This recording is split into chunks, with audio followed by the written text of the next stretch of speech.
Գնացինք։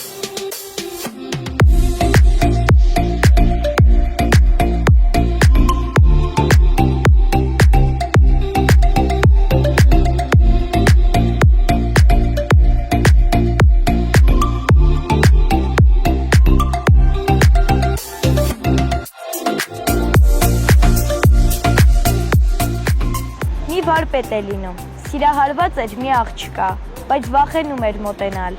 Մի անգամ երազում տեսնում է հսկա անիվ, ամպերի մեջ պտտվող, իսկ ինքը այդ աղջկա հետ միասին այդ անիվի ամենաբարձր կետում նստած։ Արթնանում է և որոշում կառուցել այդպիսի կարուսել։ Երբ այն պատրաստ էր, հրավիրում է այդ աղջկան, միասին բարձրանում են ամենաբարձր կետ և հենց այդտեղ ժպտալով աղջկան իր սիրո խոստովանությունն է անում։